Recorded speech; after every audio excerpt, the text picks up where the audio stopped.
I mean, think about what New York, man. New York teams suck in general, and like the fans, they're just bred to just deal with torture and torment for years. And you think about it, Giants fans, Jets fans. We're getting there. We suck. The Knicks had a little bit of daylight this year, though. But but then the fans at the core are so toxic. But there'll be a million reasons to whoever's asking about how to get into it. There'll be a million reasons or a million things that'll pull you back, tell you can't do it. Somebody will tell you they can't do it. Oh, he's not gonna do it. He's not gonna make it.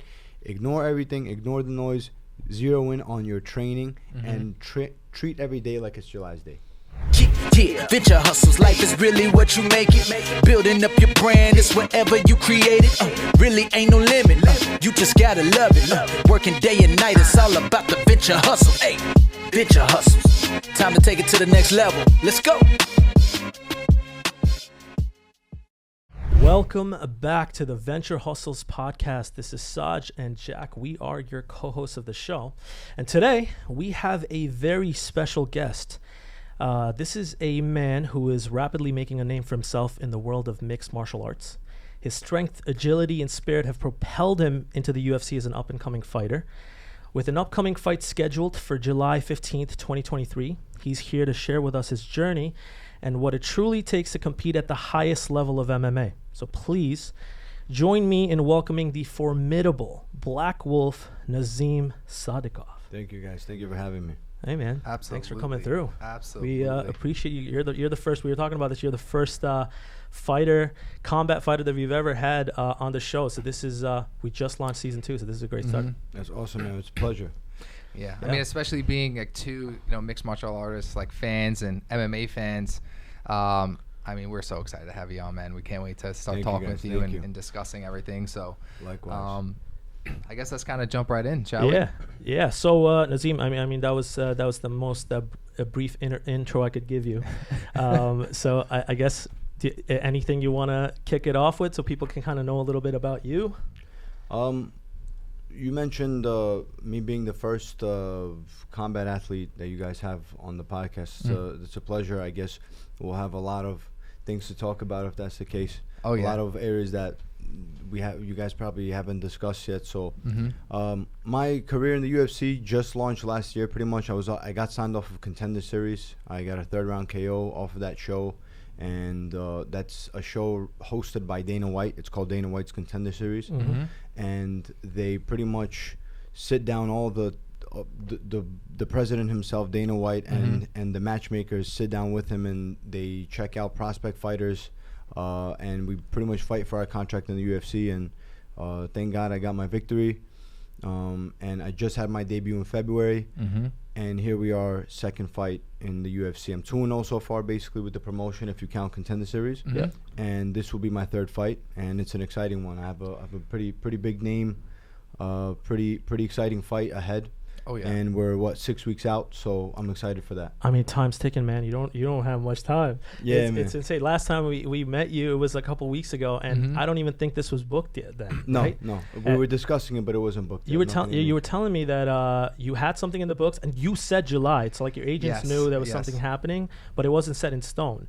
But this happened, and I saw you post it. I was like, that's wild. It's like the timing of it was. Naz and I were just saying that. I was telling him that when we saw it got confirmed, you and I were talking like, man, like, we spoke about him coming on, and we hope he still comes on. And then we were like this. I said to him, we're so happy. I don't know if he's gonna have time, bro. Yeah. I literally said to him, I was like, he's probably training, busting ass. I don't know if he's gonna have time to come on the show. He just got a fight announced, and he was like, oh man, shit. I was like, look, we'll see him when we see him, and we'll make it happen. It's a small world where you're local. So just so for our viewers and listeners. Nazim, it hails from, he's in Long Island. He's a Long Island fighter now. He's local, but he hails from Azerbaijan. So just a little bit of background, I think. I don't know if you're the first UFC Azerbaijan fighter, are you? Well, second, Rafael Fiziev. I don't know if you know who that is. He's the first guy to represent Azerbaijan. I'd be the second.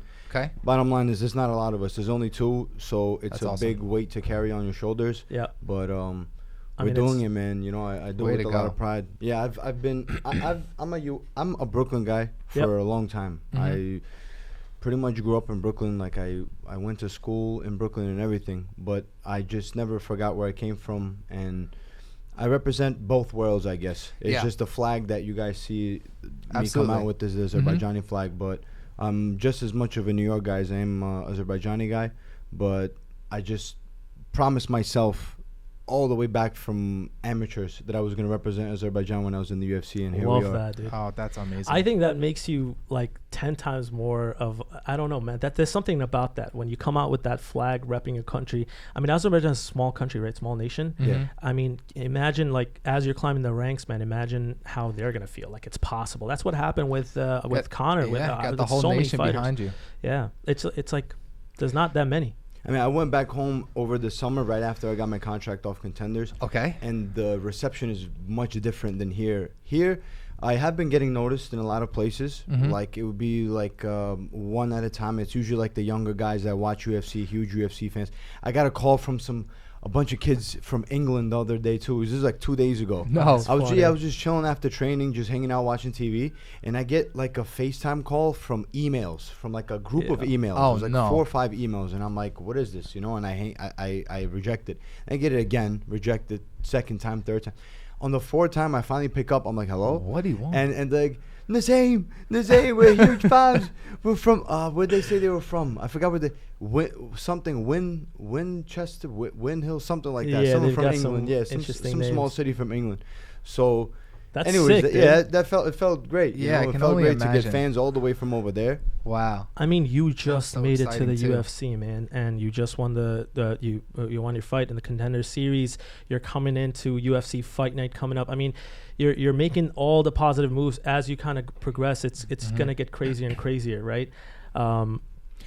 So I guess let's dive in a little bit more deeper. You mentioned the Contender series. And this is always something that I've been kind of curious about. What does it look like? I guess getting that call to come on to the Contender series, or like how does that work?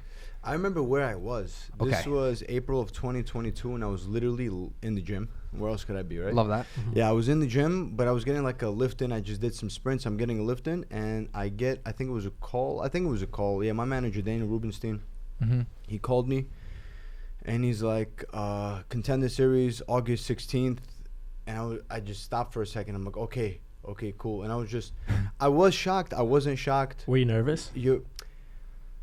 I wouldn't put nerves. When you work for something your entire life for this one thing, right? Like the UFC, those 3 letters is something I dedicated my whole life to. I've been mentioning those 3 letters since I was in elementary school. My mother would pick me up from elementary school, and she'd be like, Dad ordered tonight's pay-per-view. It was like Matt Hughes. It was like back in the day. Oh, yeah. Dude. And I would scream in the whole yard. Nobody knew. Everybody was watching WWE, WWF. All the kids are watching. How old are you? I'm 29 now. I just turned 29. Okay, that makes sense. Yeah. Okay. Yeah, so all the kids were watching WWE, WWF at the time. And I was like the only kid watching UFC. My dad didn't let me watch WWE. He was like, this is BS. Turn this off. You're going to watch this. You know, you sit down, watch some real fighting with me. That's the Azerbaijani dad. Yeah, there you go. That's Azeri dad right there. That's Azerbaijani dad.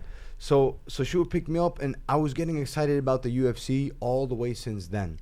Wow. So to get that call, I'm like, my moment is here. My shot is here. Wow. And I just got straight to camp. You know, it was like a good 4 months of preparation. So, like, anybody that hasn't seen any of Nazim's clips or fights, and this is let's say this is the first time you're hearing, because obviously we're like a business demo, but here's the thing. This guy's a killer. He's a fucking savage. So David's our editor, by the way. He's handles post-production. David, if you could put some clips around as he's talking about this, that'd be pretty There's fire. a bunch of them. And we'll drop some links around. as well. There's so much if you just search his name. And you showed up in great fashion, man. So did you had to travel, I'd imagine, right? To go, like, where was it hosted, the Contender Series? Or what did that look like, I guess, training or? It's actually where the last, pretty much this is going to be my 3rd time in a row fighting in Apex. So both my debut and this next fight coming up is at the Apex. That's in Vegas, right? There's no specific reason behind it. It just worked out that way. Yeah, just 3 Apex fights in a row. I'm not complaining. You know, it's not like you make less at the Apex or anything like that. You're still fighting for the UFC, UFC cameras, UFC production. You're fighting on that UFC canvas. So I mean, it's the heart of the UFC. Thing. The Apex is the heart of the UFC. That's essentially where they host all their stuff, right? I would say Vegas is the heart of the UFC. Okay. Or I would say that's the fight capital of the world. That's the heart of fighting. Yeah, okay? that's fair. At least in the West, but I would say in the whole world. Yeah. between everything. But the apex is just it's just this money making building. They do the slap fighting there. You guys seen that? What do you think about that? I thought it was as ridiculous as everybody thought until I went, and it was fun. Oh, you went? It was fun. But then, like, after, like, 5-6 slaps, you see a couple of those guys get laid out, and then you're like, all right, now what? You know, like, they're just going to keep slapping each other. So I kind of dozed off after, like, a little while. But it was fun. Like coming in there for the first time and seeing the slaps, it was hilarious. I, like, watched, I think, with one of the most recent, like, I guess, events that they had. And there was just one guy that... Because they have different rounds. Yeah. Because at first, when I first saw them, like, rounds, like, I thought it's kind of just, like, slap until someone kind of falls kind of thing. They have a whole point system. Made a whole game they have 3 rounds, like, a whole point system. One guy was committing fouls. It's like, foul, because you have to keep your feet planted or something like that. It's insane. It's insane. It's Dana White. He's going to make it legit in terms of what it is. It's still a stupid concept, though, and you can't think about it being scaled. I know you can't say anything bad about the company. I get it. But... I'm glad you were at least honest about your initial reaction. That's funny. I'm not tied to say any, like, the UFC is not, they don't hold you to not say, if you say something bad, that's it. It's not really like that. At least I haven't experienced that. I plan not to. I hope I'm good with everybody. Yeah. I just want to show up, put on good fights, get the job and get done. my check, you know, collect my bonuses, collect all my endorsements, everything that's meant to go my way, and that's it. I'm a pretty straightforward guy. I don't have an issue with putting on exciting fights. My style is come forward, hunt, or look for the action, look for the finish. So you're not a passive fighter from what I've seen. You're aggressive. Yeah, I haven't had a passive fight ever in my pro career. And even if you look at the amateurs, if I pulled up some amateur tape for you guys, even there I was like killer instinct. Is your style like inspired? Like, where did your kind of style come from? Is that more of like a personality thing, or how did you kind of develop that? I guess it's a mixture of things. It's a mixture. I fight like a hungry person. You know, everybody talks about, like you hear, like there was this guy that went viral. He was talking about like I had $7 in my bank account, this and that, and without going into any detail about my financial life, I think like like I had it even worse than that. Like I just been hungry for the longest time, mixed with my attitude of just never give up. That's like my personal motto, and my it's my always That's my awesome. Attitude. Mixed with the style, I crack. You know, even in the wrestling department, I'm always looking to press. Even in the grappling exchanges, the wrestling exchange, I'm always looking to press, posture up, break free, rain down elbows, rain down punches, take the back. I'm always just looking to put the fight away. It's more like a war. It's a war to me. It's not a contest. I don't go in there like it's sparring. You go in there, and you might get badly injured and get clipped, or you might badly injure somebody else. It's kill or be killed in there. Yeah, I was just gonna say. Question: you just mentioned wrestling, right? So I know you train like every day, pretty much, essentially, right? And you do it at Matt Serra. Yes, I have multiple. Like I use all my because Long Island is a very strong. It's a hotbed. So I use all the resources that are around me. Yeah. So Sarah's Law. Then I went over to Vanguard. This guy Jason Rao, who's a wizard. Okay. He's actually a Matt Serra black belt. He's a product of Matt Serra. Wow. Opened his own spot. So like I'm using all the resources. That's awesome. Me. So your training regimen, basically, wherever you're training, right? From a wrestling to striking, grappling percentage, what percentage do you focus on, like wrestling, when you're training, when you're sparring? A lot, man. I grapple, wrestle, not any less than striking. As a matter of fact, I probably would say I grapple and wrestle 60% of the time. Okay. And then striking, I'm trying to be as accurate as I can with the percentage, with the percentages of my training. But like I would say striking, like specifically only striking classes, I would say it's 20% of the time, and then mixing it up is the other like 20, 25, all the combinations 30%. of everything. But I spend a lot of time with grappling because there's a lot in grappling that will set up your striking. So you need to be sharp with your grappling or wrestling. If you're not, you will get dominated by a wrestler or a grappler. Do you have a favorite, or is there a particular art, let's say, that you enjoy more than other? Like, do you enjoy striking or grappling or wrestling more than any other? Or it doesn't even matter. It's just honestly, it is what it is. Just a stylistic matchup, bro. Everybody says they're freestyle fighters or they're well-rounded. Some guys will say they're wrestlers. Some guys will say they're grapplers. I truly can say I'm great. I'm comfortable everywhere. Love that. And That's awesome. I do see myself, and I have taken down guys and look for the finish on the ground. And then there's also, I developed already a reputation at this point in the stand-up in my boxing, where I'm comfortable dangerous there as well. So that's what it is really. I train to be dangerous everywhere. So that's how I train, that's how I fight, and that's how what you guys are going to see in the next fight as well. I mean, as an up-and-coming fighter in the UFC right now, you're kind of like, this is what you've been dreaming of since you were a kid, you said. And you've basically visualized it. You had a supportive family, that backed you. And you're here now.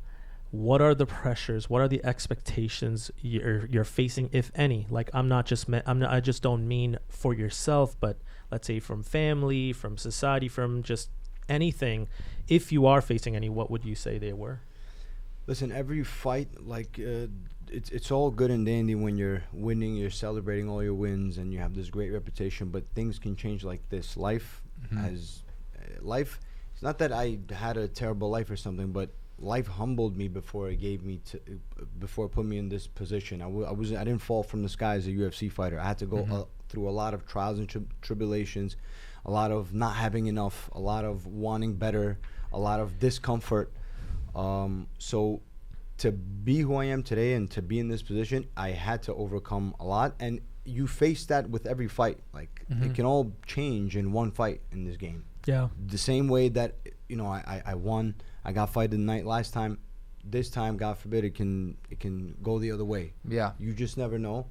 So there's always that pressure. I'm always trying to represent an entire nation. Azerbaijan, I chose to represent Azerbaijan in the UFC. You're representing an entire country on a world stage. I have so many people that look up to me in Brooklyn, in New York. They're rooting for me. I don't want to let these people down. So there's a bunch of pressure always. That's what I'm saying. I mean, you don't carry yourself like a guy that lets the pressure get to you. So, but the pressure's there nonetheless, right? Like, you feel it to a certain degree. That's I was curious, because I know, like, coming in from Azerbaijan and just the background, we share a lot of similar backgrounds. Like, we're both Muslim. You're from Brooklyn. I'm from Brooklyn as well. We're basically like very close to each other and we're similar to the age, but so I could relate to a lot of that, right, from family expectations. But you're on a different platform, man. Yeah. You're on a different wavelength. So whatever applied to me is like 1,000 times on your end, So I was like curious to me, but you don't carry yourself like that. So that's good, man. I think you're built for this, to be honest. Just the way you talk about it and all the conversations we've had. I think you're gonna have way more shocking moments. Like, I would agree. I mean, we're super excited to watch you put on a show, on July 15th. Thank you, guys. You're in for a good one. That last sparring, everybody, the coach is saying you're sharp now. We're 6 weeks out. We still have a little bit of time to sharpen up. But like I said, I feel great everywhere. People have called me a striker because I'm so dangerous on the feet. But I'm comfortable everywhere. I can end the fight anywhere. I promise you guys that. So, well, what's your prediction? I feel end of the first, beginning of the second, just because of how athletic and explosive my opponent Terrence McKinney is. He's good at what he does, but he can't make that last. He can't maintain that, and okay. I wouldn't even put that to a cardio aspect, because he's mentioned I just need to work on my cardio, and I'm gonna be nobody can keep up with me, this and that. It's not only a cardio issue. When you have somebody like myself, you're running into a brick wall. It's not just a cardio thing. It's a mind thing. It's an IQ thing. It's mental pressure that I apply in that cage. It's not only a physical aspect. It's not a physical attribute. I'm coming at you, and if you do not put me out, I'm gonna keep coming at you from start to finish, looking to end you, point blank period. So that's a mental pressure that I apply in the fight, not only a physical attribute. I mean, you saying that I'm sitting Are you here intimidated? Huh? No, I'm just like, I'm getting jacked up. Like, Yeah, you're saying, goosebumps, if you don't kill me, I'm coming after you. I'm gonna put you out, dude. You've got the fucking conviction of a killer. Like, I think that's what do you ever see yourself on like the big stage, like as you climb the ranks? Like, let's say you're on a main card, and then you'll be in the press conferences and shit. Like, do you see yourself being like a shit talker? I don't know how much. Like, what do you mean by shit talking? Yes. What do you mean by shit talking? What's There's the different. There's like the Joker, and then there's like the stoic killers. Okay, let me clarify. When I look at myself, Yeah. from what I say, when I look at my own foot, I strike myself more as the guy that's like stoic comes killer? for business, because I'm coming for business. All the talk, all the tweets, all the videos, the memes, all this shit is great. I'm sorry, I don't know if I Okay, that's fine. Very good. yeah, all this stuff is like great, but it's when those cage doors close, then we find out who's who. So, but the thing is this though, what's the whole purpose of trash talk? It's to sell a fight. And then we've seen some of the smallest people have like some of the craziest press conference moments to becoming superstars because of that pizzazz that they carry, and just the attention makes them more likable. That's what I'm saying though. I could see you're a good speaker, so like I could see you kind of turn a switch and like do some trash talk. I don't know. Do you see yourself? Have you thought about that or not? Yeah, it'll happen. Okay. Yeah, there's gonna be somebody that's gonna try to sell a fight with me. Move up the ranks. Somebody's gonna try to sell a fight with me. This guy already dropped the video in the beginning. Like, did he? Yeah. But it wasn't like anything crazy. It was just like fight announcement, and he's looking for Black Wolf, and he's like in a cowboy outfit. Oh, like, shit! He made a hit piece on you. Yeah. So it's something like that. But what's his record? What's this guy? James, you know anything about this? 13-5. 13-5. He has a high. He has only finishes though. Okay. So that's why I bring up the who he distance part. is like, it's either he finishes me early, or that's how he would approach the fight. It's either he finishes you early, or it's kill or be killed. Yeah, or that's it. All Okay. 13 of his IQ wins are wise, finishes. pressure wise, it's all me. The 13 wins are finishes. Yes. Yeah, it's mostly submissions and like 5 wild. KOs or something like that. Okay. That's why there's a lot of anticipation for this fight, Yeah. because it's two finishers, two high pressure guys, and they're gonna collide in the cage, and let's see who comes out on top. A lot of people are using their brain and saying Nazim has IQ, Nazim is this, Nazim is that, and then a lot of other people are like, oh, Terrence McKinney, he's athletic, he's put away everybody he's ever fought. So let's see, July 15th, 6 weeks. I'm excited. Let's go. There is no doubt in your mind you're getting the job done. Yes, absolutely. Let's go, Absolutely. baby. 100%. Stay tuned. 100%. Where does you mentioned he created like a meme cowboy and then the Black Wolf. He said hunting the Black Wolf. Where does the Black Wolf come from? What does that name originate from? What's that about? So I got called a wolf after sparring one time. This was like probably 2017. Okay. My and like Russian speakers, right? This is a Russian speaking guy. He called me. It's like a compliment to call somebody like after an animal, like tiger, wolf. Okay. This. So after sparring, he's like, "Bro, you're a wolf. You hunt like a wolf." I'm like, "Yeah, it's a cool nickname." I didn't have a nickname at the time. I didn't call myself anything. I'm like, "Yeah, that'd be a pretty cool nickname."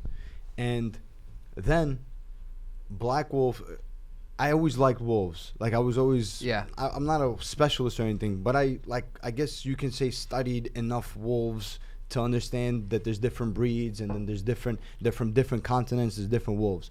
Black Wolf is a rare breed of wolf. It's a more athletic wolf, and they don't travel in packs. They don't travel in hides. So they learn to hunt and do everything on their own. And a lot of times in my life, I found myself having to handle things alone. Wow. So Black Wolf was adapted by myself, and Wolf was given to me by my sparring partners, by my training partners at the time, who called me Wolf as like a compliment. Like, yo, your style is like a wolf. You're always coming forward, always hunting, and you're smart about it too. You're using your head.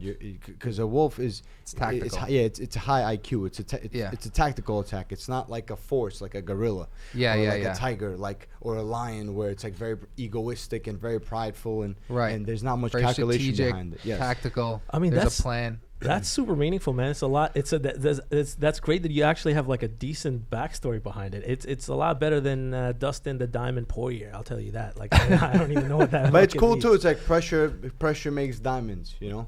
Yes, I actually say that like a lot. Yeah, cliche, I say that all the time. but it works. So cheesy though. That's like true. That's a fire story. No, yeah. But that's cool. Question. What is I guess like so far, like how many professional records fights you have on your record? Like 9, 10, right?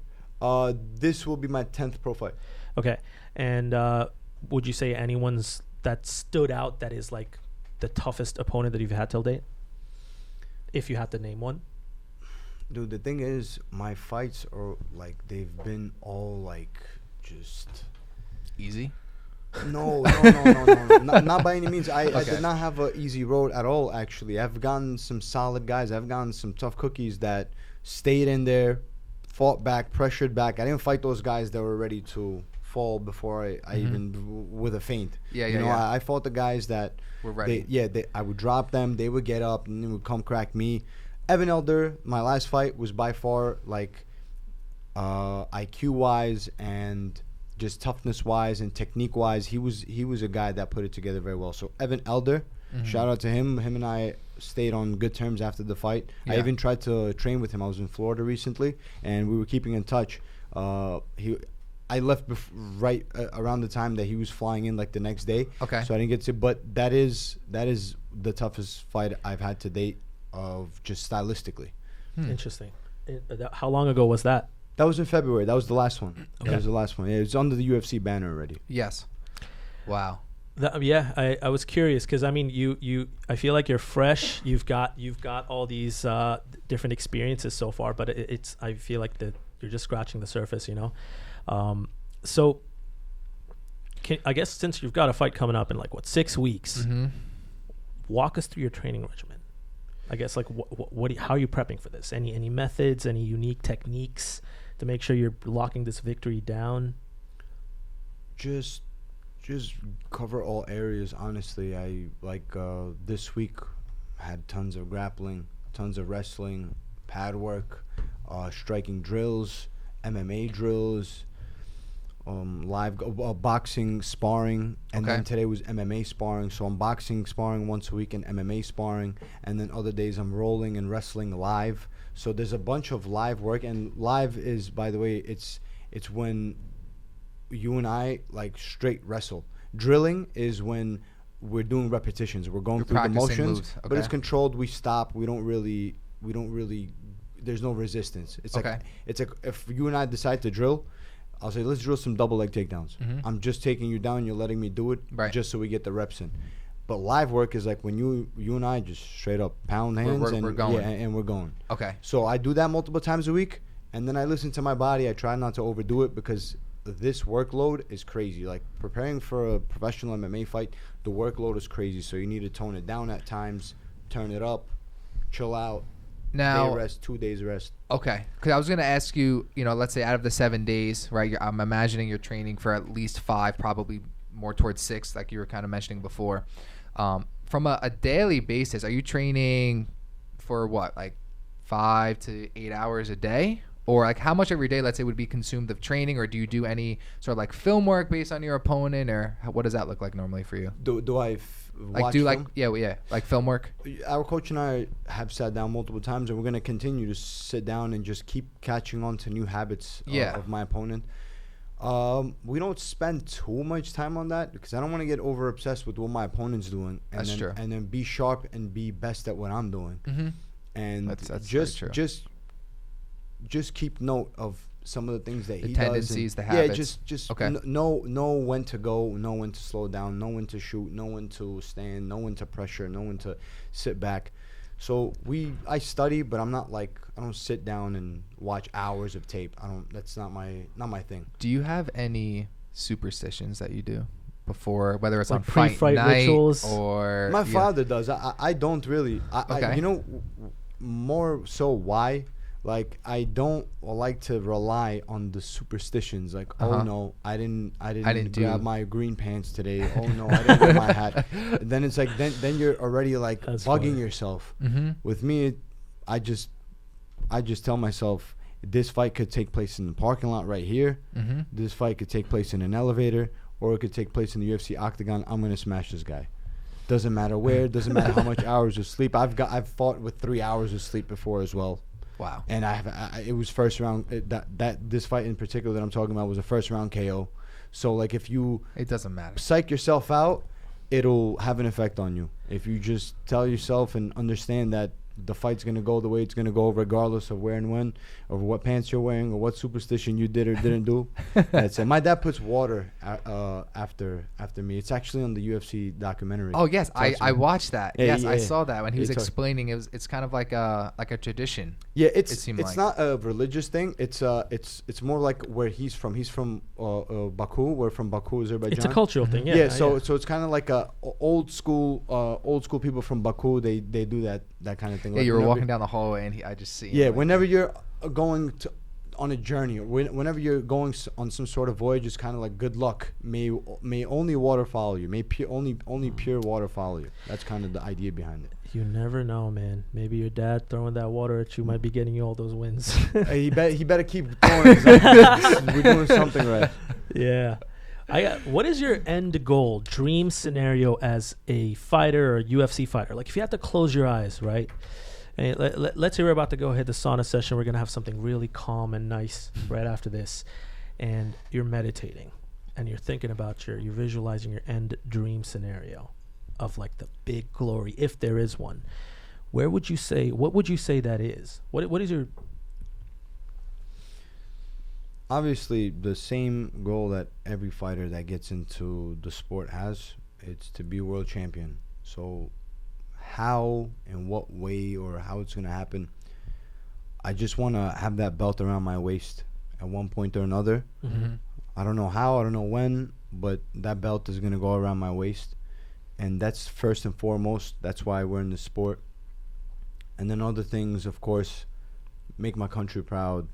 My family that sacrificed, moved to America. They sacrificed everything they had there. Mm-hmm. My mother was a surgeon. My father was a producer in back home. So like they were doing good, but they sacrificed everything for myself and my sister when we moved here. Wow. So just make them finally have that sigh of relief. I mean, it's already kind of like that because my sister's doing well. She's a smart girl. I'm achieving my dreams, but I really want to say that I'm the best at this. That I'm the best mixed martial artist, at least for a night. I love that. Just walk away with that belt. And as far as finances, get the money, baby. Get the money and just make finances just on the back burner, like not a worry. Yeah. Not worry about anything. Not look at price tags. Not look at anything. Just establish some sort of my own empire where my family's taken care of. I'm chilling and I can help enjoy others life as well. Yeah, and I can establish things to help others as well. That's something I pray for. I pray for God to teach me how to be selfless, and the more selfless I am, the better it is for me. I want to help a lot of other people. I have a couple of youngins coming up as well, following my footsteps. I'm trying to put them blaze on the right that path. track. Huh? Yeah. Wow, Yeah. that's. I awesome. mean, that's great, man. Yeah. You're in a different position because, like, again, we're talking about pressure and expectations, and like, it could be anything. When I say end goal, it could be like, man, I want to make $1 million. I want to make like $2 million. I want to get to this level, or I could do this for my community. I mean, I think your intentions and your path and your goal setting is like right, because nobody goes along this. This isn't like a hype thing that people just think about one day. I mean, a lot of people do it for the wrong reasons. They never make it. But like, you've been trying to do these 3 letters since you were a kid, and that's a crazy story. The backing, I love that. I'm glad we got that out of the episode. That's so awesome. Has being in the UFC, right? And you mentioned that you are currently 2-0, going to be 3-0 soon after July 15th. Has it been able to provide you with any, let's say, business opportunities or any cool opportunities that because you're in the UFC, you've been able to kind of reap the benefits of that? There is. The world looks at you with a different eye. Yeah. Like having those 3 letters under your belt, UFC fighter, it's definitely, sometimes it's even like a shortcut at the doctors. Like, you're Nazim, you're the, okay, yeah, come. Like, I literally came to this doctor in Vegas. I don't even know if I'm putting them on the spot or not, but no names. But I came and I'm not insured in Vegas. Their insurance policies are different. You can't come with like New York. Yeah. Okay. So I came through, and then they were like, oh, well, it's like this, it's this and that amount of money to do this kind of testing. And I'm like, it's okay. I'll just do it back in New York. I'll wait a few days. It's okay. And like, you know what? It's okay. Just come. And they just did it. They just did it just because they want to take care of a UFC fighter. Yeah. So you get those like little perks and benefits. Amen. Got a few sponsorships, but I think I think the biggest stuff is it's still awaits. It's still ahead. Love that.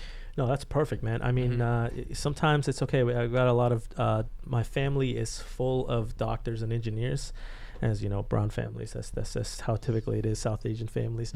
But a lot of the doctors are in New York, all over the country, really, and I can see the perks of them playing the doctor card sometimes. Like my cousin, he'll play that if he gets a speeding ticket, he gets pulled over. But it's similar. I mean, if you've got the perks, flex it, enjoy it. Why not? I mean, 100%. If you got it, then why not? I know Conor was getting away in Ireland doing like 140 miles an hour or somewhere. But he mentioned that story, and the cop came up and he's like, Conor McGregor, and he's like, can I get a picture? Boom. Okay, yeah, you're good to go. Yeah, just I mean, flying what a time. Yeah, flying a $140 on the highway. I don't think you get away with that on the belt. I don't think they care who you are. No. In Azerbaijan, no the reception in Azerbaijan was different though. There was like people like running out of Zara to take a picture with me and stuff. That's sick. Yeah, that must be an incredible feeling, huh? Yeah, because it's a small country, so everything's broadcasted a little. Like the lights are more on you over there as opposed to here, where we have tons of basketball players, football players, baseball players. The chances of somebody caring that much more about a UFC fighter than, let's say, LeBron James, if him and I are in the same vicinity, is very like it's hard. But in Azerbaijan, LeBron James is not going to be walking down the street. No, but I don't even think they care about fighting much more as well. There's no way they care about LeBron over there. Like they at the end of the day, like this is going to be so much more meaningful. It's like huge. You're bringing the country on the map. We were taught. So obviously you're in the UFC. I want to ask you about the other three letters in the fight game, PFL. Thoughts on that? Have you ever had any, let's say, interactions with them prior to maybe the Contender series, or what are your thoughts on the PFL? Because I know obviously Francis just went there. There's a lot of kind of commotion there. I'm surprised you say PFL and not Bellator. I thought or Bellator. Yeah, okay. I thought Bellator was. I never got an offer from Bellator. At least I don't think. Maybe there was like a discussion. I think maybe like 2-3 years, like during the pandemic, maybe there was a discussion about me filling in for somebody on a short notice fight, or like with like a one fight contract. But PFL, I almost signed with them. Really? Yeah, and I didn't almost sign with them, but there was an offer brought up to my manager, and I was like, at the time, I was in this crossroad. It was either like finish my contract in this regional promotion that I was fighting for in Texas, and then potentially Contender series, or the PFL. I just decided to finish my contract with Fury FC, and then I got my shot at Contender, so that route worked out. But then PFL was there as well. I have been to their shows. I'm friends with a couple of PFL fighters. I think it's great. I don't think anything. There's nothing negative for me to say. I honestly only have good things. I went to their show in MSG, their finals, where the guys were fighting for $1 million. Yeah. Financial opportunities are crazy. They're through the roof. Obviously, the UFC is top dog when it comes to commercial. Like I'm a UFC fighter versus anywhere else. However, there's big opportunities in PFL, and they're picking up some steam. They're picking up some guys.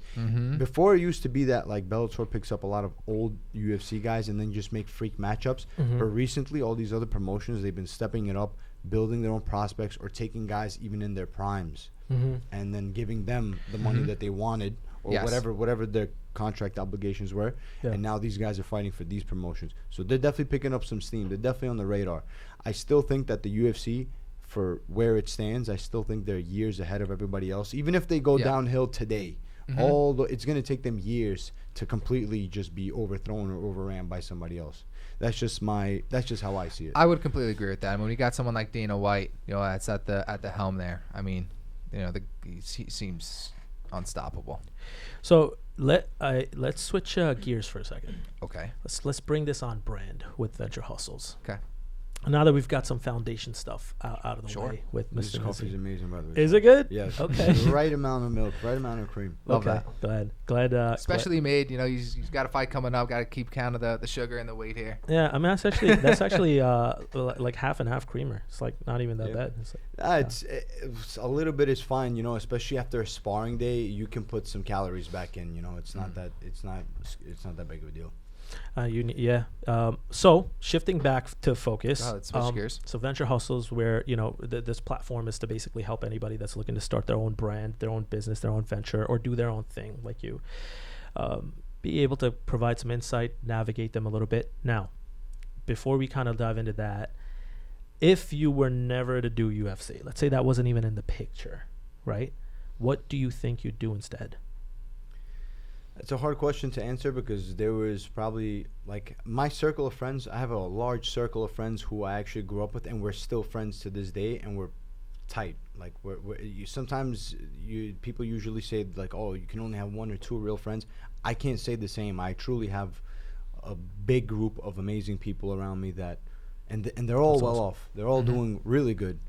So I've had different like my friends have Airbnb and car rental businesses in Florida. They're chilling in Miami. They're making a killing off of that. Could have done something with just stayed in the fitness field, started my own personal training, brand. Okay. I was a personal trainer for a while. I even hired a couple of people and started my own company for a little while as well. Probably could have went deeper into that. There's probably a variety of things I could have done, but I never thought about those things too deeply because there was there was never, you have to be all in this game. If your mind is anywhere else, even for a split second, that could be the split second that gets you caught in this game. Yeah. So I didn't have a plan B as much as I should, but I probably I'm a crafty, I'm you'd crafty be enough to be able to have picked up on something else. Yeah. Not sure what it is, whether it would have been real estate or in the fitness field, gyms. I think you said it best. If you're 99% in, you're 100% out. So you got to be all in. Yeah, I mean, you have to be able to excel at this level. James, our producer, had a really good question he wanted to ask that was kind of in the realm of this in terms of getting your own foot through. James, what you got for us, man? Yeah, so I just have a quick question. If someone wanted to get into the UFC, what advice would you give them? And also, how would you go about getting your foot into that door? If someone wanted to get into the UFC, what advice would I have for them? And then how would you go about getting your foot in the door to get into the UFC? Well, it depends who's asking. If it's a 58-year-old that's like, how do I get into the UFC? I'd be like, buddy, chill out, relax, have a cup of coffee, everything's going to be good. Don't worry about the UFC. If it's a young kid, if this is like a 13-year-old kid asking me this, I'm telling him, kid, stay in the gym. There's going to be a million distractions. There's going to be a million reasons why why you're told that you can't do this, why you shouldn't do this. There'll even be signs where you think they're telling you and pointing for you to not do it. If this is what you really want to do, forget the hype aspect of it. Forget the whole TV and famous and this and that, and just focus on becoming the best mixed martial artist you can possibly be. And the only way to do that is just to live in the gym. Train. I was training twice a day before I was even a pro. Sick. So just become the best mixed martial artist, because when you become the best and you invest in yourself, and any entrepreneur will tell you this, like you hear like all these Tates and all these, it all leads down the same path. Work on yourself, invest in yourself.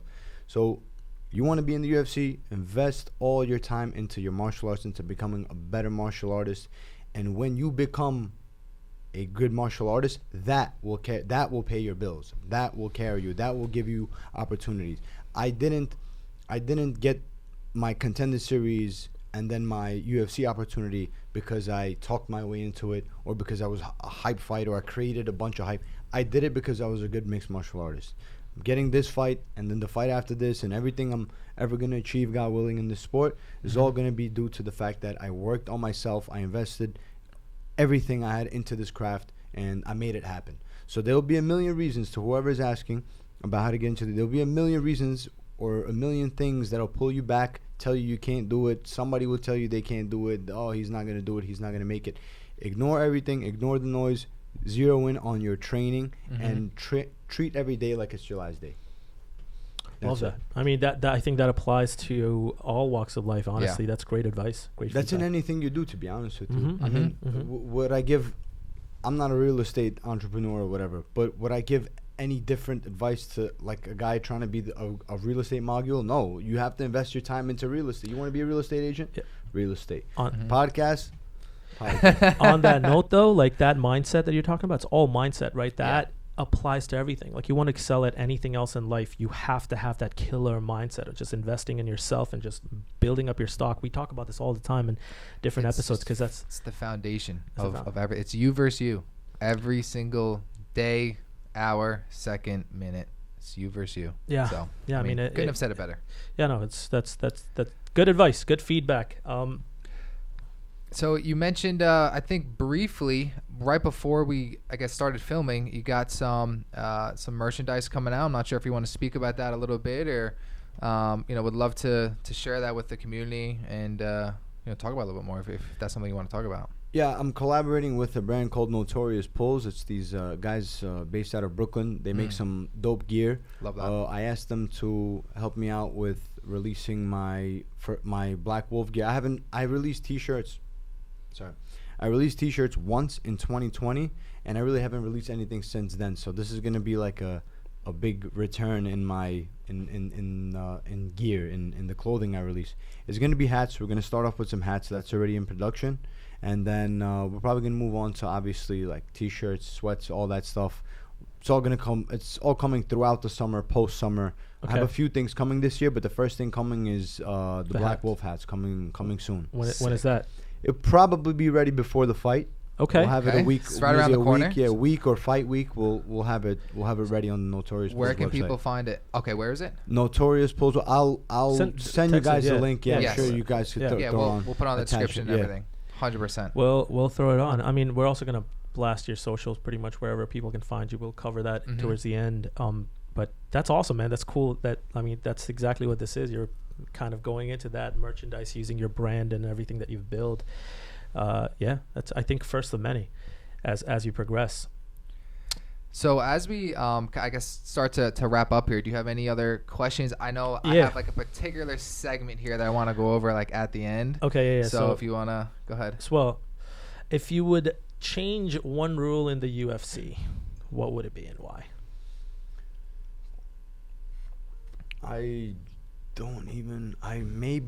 Maybe one thing that comes to mind is knees to a grounded opponent. Like it would change the wrestling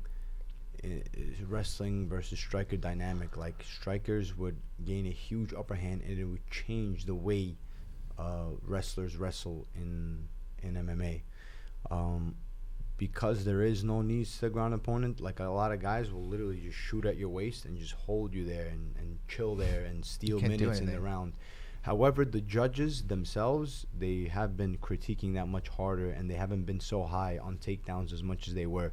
Before, it would be like you score a takedown, even if it's briefly, and the guy gets back up, it's like you almost kind of stole the round.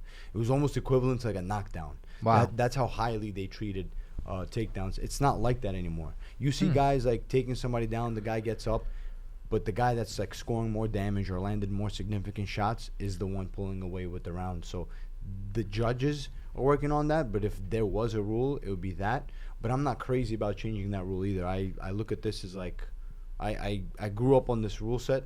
Okay. I grew up watching this rule set, so I kind of like I never really thought about what can you change. Yeah. Think there's a reason why they don't? It's relatively like it's a dangerous sport as is, but it's relatively safe. Like there's no elbows or punches to the back of the head. Good. That's fatal. Yeah. That could end somebody's life. We've seen Pritchard Colon. You guys heard of that boxer? It was a young kid. The Long Island guy? No. He wasn't a Long Island guy, but he was a pro boxer. He was like 24 years old. I know he like took brain damage, right? Yeah, man. And it's just crazy. It's so like the guy who was fighting, it was just these rabbit punches. They clinched up, and he was just like punching him in the back. And it accumulated after like, I don't know, was it 9-10 rounds? It accumulated, and then he was like going backstage, started throwing up, and then started losing vision, passed out, and then was never the same when he woke up. Dangerous. No, so he was in a vegetative state. This was like some of the videos on him, man. It's one of the saddest things you'll ever see, bro. Yeah. And it's heartbreaking, but like you're in a dangerous sport, man. Aljo took a knee to the head. Yeah. See, that was that would have been the difference. Like that would have been legal if that rule was changed, but it wasn't legal. Like he was a grounded opponent, and he was severely hurt after that. I mean, he was like pretty banged up. It was a big knee. Yeah, it was a big knee. A lot of people obviously had a lot of shit to say about it. But I mean, guys, get on your knees and get kneed get kneed by. He kind of gets a bad rap with. I mean, not only that, but with a couple other things too. I don't understand why. I mean, Aljo's a killer, absolute stud.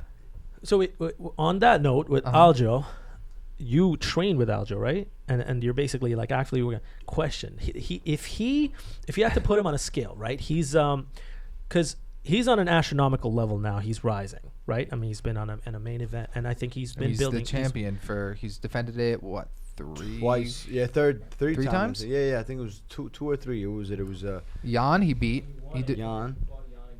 That was his third defense. Mm-hmm. That was his third defense. Well, from a main fight perspective, this is probably his second main fight ever, right? Main fight, main card. No, I mean he defended 3 times, so that would be a main card three times already. Okay. Yeah. Okay. Well, have you seen any changes from like his, I guess, personality or the way he carries himself? Like as a guy that you train, or is he the same across the board? I think the initial DQ, I think it took him as well as a lot of us by surprise, and nobody really knows what to do in that situation. Yeah, that's literally never happened in the promotion's history. Like somebody winning, sorry guys, no, it's okay. Winning off of a DQ. So he was put in a situation where there's no blueprint. Nobody's ever been in that situation. There's no blueprint on how to handle yourself. Yeah. So I think what did change was he learned how to find comfort in the chaos, and he learned how to just focus on himself. Like, you're not really gonna make him upset by writing mean tweets and YouTube comments and all this stuff. Like, he doesn't care. The guy's well off. He's a smart guy, very smart. He's making the right investments in his real estate life, and he has other things going on. He has like endorsements, sponsorships. So he's doing all right for himself. So he learned that he taught himself, or he learned how to find comfort in that chaos. The fans are still, there's still heavy shit talk about him online, and the booing in the arena. It was kind of upsetting to see him booed in New Jersey, but it was the weirdest thing too. It was like 50% boos and 50% cheers. It was like a weird noise when he was walking. You can never tell about the fans, bro. This made no sense. When I watched that, it just made zero sense. But it's so funny because he's there in the ring, like talking his shit still. Like, but MMA fans are nasty, man. The internet is just a nasty place in general. Like, you get to say whatever you want to a professional fighter who would absolutely break your head in real life, but nothing's gonna happen to you. Yeah. You can call him a wuss, you can call him whatever you want to call him. Anything. And nothing's going to happen to you. The internet is a very safe place for you to act like an animal. So that's what people do. I mean, yeah, but that's the thing though. Like, if they ever met any of these people in real life, there's no way they'd keep the same energy. No. They'd be like this. Yeah. They wouldn't even look him in the eyes. Can I get your photo? Can I get an autograph? No, they would not. They would not. Yeah, but it was really surprising, man. But I mean, he went in there, he got the job done. So, and it was he did. He's been one of the most consistent fighters. The human backpack. Yeah, for a champion, he's been very consistent. Very consistent in how he fights as well. So, I don't know, man. Like, either the fans will come around, or he'll just ride off into the sunset getting booed, but he's gonna ride off with a bunch of money and a bunch of good things. Like, we love him, we care about him, he has people that care about him. He's gonna live the rest of his life, I feel, in comfort, and I think he's already set. He'll be well off. I don't know. I didn't really I don't know what he's making or whatever. I just know that being a world champ, it's not $20. He's making a nice check for his fights. He's getting some nice endorsements. He's going to be well off, and he deserves it. He's worked very hard, and people completely ignore. Like, that knee, it literally did a 180. The fans did a 180 from what they first thought of him in the past. He has an entire body of work. He was fighting beasts. If you look at his entire UFC career, it was not an easy one. He's had a tougher road than any of the guys that he's fighting, and he's beat the best of the best at bantamweight. Yes. And he continues to do so. I mean, it's also, the reality is, like, that happened with Jan, but then they fought again, and Aljo whooped that man. Like, it was very clear Aljo was the better fighter by a long shot. So, I mean, it is what it is. You can't change people's opinions about you. You just got to continue to do what you do. Yeah, I mean, that's the fight game. Who would you want to fight someday, man? I mean, anyone that you would like to call out? Dude, I always think about where I want to fight more than who I want to fight. I want to fight an MSG. Okay. Listen, God willing, with a win, I'm getting on that mic. I'm calling for MSG. Love that. I want to fight in Brooklyn. Okay. It's a grumpy ass crowd, New York. So I don't, but I would assume, I would hope I get a good reception. A bunch of Azerbaijanis, the Azerbaijani community would come out for those fights as well. And also, I don't know how, I don't know when, but I want to bring UFC to Baku. I want there to be a event in Baku. I want to be on that card. I want to represent. I want to be a hometown guy fighting in the That would be hometown. insane. That'd be crazy. Wow. If that can happen throughout my career, throughout my lifetime, throughout my career, that would be a dream come true for me. Yeah. So I always think about where. I don't really think about who, because it doesn't matter to me. I'm just ready to go forward and Right fight. now, you're just ready to fight. That's a great answer. That's cool. I mean, MSG is huge, right? Coming from Brooklyn. I mean, I feel like even Barclays, but Barclays is new. MSG is the OG. MSG's MSG. MSG's MSG. I don't even think they do fight events, and UFC does Barclays. Right? They did, but it was like The first of all, Khabib fight was at Barclays. yes, they didn't do big cards, like aside from the Khabib one. They didn't do big fights there. The fight nights just so happened to be like it was like lackluster, like a bunch of like decisions, a bunch of trigger shy fights. out. Yeah, so there was like, booze, and I don't know. Like I said, like the MMA fans as is are like most of the time negative, and then Brooklyn too. Like I don't know what it is, but they just it's not like New Canada Yorkers, for you. man. Like when I went to Toronto, there was like 21-year-olds with their own businesses, their own cars. All their friends are supporting them. They're coming to their restaurant that they opened up, or their tire shop. It's like, oh yeah, like Bradley opened up a tire shop. We all gotta go get. If you do that in Brooklyn, it's like they don't care. No. They don't care about you in New York. It's Yeah. like No. you're just one of the 15 million people that live here. Nobody cares. So it doesn't. No They place don't. like They're it, not man. patriotic like that. I mean, think about with New York, man. New York teams suck in general, and like the fans, they're just bred to just deal with torture and torment for years and years. Think about it, Giants fans, Yeah. Jets fans. We're getting there. Dude, we suck. The Knicks had a little bit of daylight this year, though. But Yeah, but then the fans at the core are so toxic, bro. they win a fucking game. But there's they're a like reason why all these players want to leave, though. They don't want to be in this city. Like, it's just mad distractions, mad grumpy fans. Yes. It's just a There's no bunch love. of grumpy There's no people. love. Traffic. Move. Wasn't traffic on my way here. Yeah, but would you live in any other city in the world? I say I would. I say I can't wait to get the hell out of here. But You it's would. like when you do go and you do stay somewhere for a little bit, you're like, all right, well, in New York, this is better in New York. I kinda miss it. That's better in New Yeah. York. This is better in New York.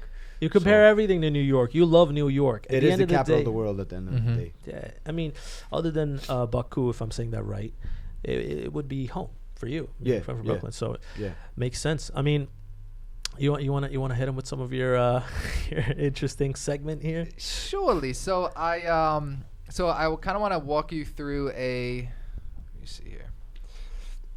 Some like rapid fire questions. So essentially what it is some of the most popular matchups that are going to happen within the next, let's say 4 to 6 months. I'm going to name you the fighters. Just let me know who you think's going to win. Gotcha. All right, ready? Connor or Chandler? Rapid fire, man. Connor. Love that. Connor. Jones or Stipe? Jones. Charles Oliveira or Darush? Dariush. Okay, I like Darush a lot. I want Oliveira, though. I love Oliveira's story. Mhm. He's a great fighter, amazing fighter. I just think it's Dariush's time. Oliveira took a lot of shots. He's weathered a little bit. Volk or Yair Rodriguez? Volk. This is an interesting one. Poirier or Gaethje? They both look good in their last fights. toss-up. Fireworks. Damn it. I know you said rapid fire, but how can I not think on this? How can I not think on these kind of matchups? Let's just go with Gaethje just because it's rapid fire. Okay. Last but not least, this might be an easy one. Wait, Aljo. I got two more after Oh, this. oh, Yeah, okay. hit him with the Aljo. Well, Aljo or Aljo. O'Malley. Okay. Of course. I had to throw that one in. All right, ready? Jake Paul or Nate Diaz. Nate Diaz. Okay. I love that. And last but not least, Nazim or McKinney. Nazim. Easy. Nazim, Second, easy. second round TKO or first round TKO. One or two. Love that. Love that. I would say you won the rapid fire, man. I was interested to kind of know, and even as a side thing, I'm a big Conor fan, you know. So this podcast could have been this segment could have been a podcast on its own. Just so you know, we could have broke that down. Every single thing. I know. Advantages. So rapid fire is not really my thing. I gotta think. I gotta write down notes and everything. If we ever have if you have you on as a repeat in the future, we can. We just wanted this mostly to be about you, man, your story, and hopefully we covered some of that, because that's kind of what we want to do, is just dive into the background, your psyche behind why certain things have happened and what brought you here, you know. And even though I'm sure you'll have plenty of opportunities in the future from all these crews and everything to be able to share this to your story, but we caught you at a good time. So I appreciate you guys. It was a pleasure. No, you guys absolutely. are doing a great job as well. This is an amazing experience. Appreciate it, man. Thank you. Yeah, very much so. I mean, I love solid people. You guys are some solid individuals. Thank you, I brother. appreciate it. I mean, it was like Sacha, it was a pleasure, you know, having you on here. Naz, appreciate you coming down, making time for us. You know, you got to fight 6 weeks out. He comes down to the We're going to be watching. I can't wait. I'm looking forward to it. So, damn. I mean, I'm nervous talking about it, because like we know the guy now. I'm excited. It's I'm excited for you, man. I'm so excited for you. Yeah. So I guess as we kind of wrap up, you know, ladies and gentlemen, we appreciate you watching. Wait, enjoyed the episode. Pause. Anything you'd like to plug? Nothing. Just my social medias. Follow me on Insta at Naz_MMA. Love that. Simple to remember. Hats are coming soon.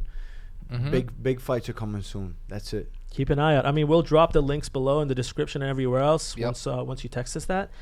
And obviously, if there's any easy access, it's like ESPN. You can watch them on Fight Night in 6 weeks. 15th. July 15th. Mr. McKinney is the opponent. I was gonna say victim. I don't want to be too harsh, but you know. Yeah, I mean, I'm excited, man. You're gonna kill it, brother. Thank you. We're happy, and yeah, I guess sign us off. You know, I guess take two here. As always, we appreciate everyone watching, ladies and gentlemen. No matter where you are, enjoy the day and night. We'll see you soon. Thank you. Kick. I remember catching it overhand into a spinning back kick. Oh, that body kick got him. Raining down elbows, raining down punches. Oh, huge elbows. Huge right Sadykhov. Yeah, venture hustles, life is really what you make it. Building up your brand is whatever you create it. Really ain't no limit. You just gotta love it. Working day and night, it's all about the venture hustle. Hey, venture hustles. Time to take it to the next level. Let's go.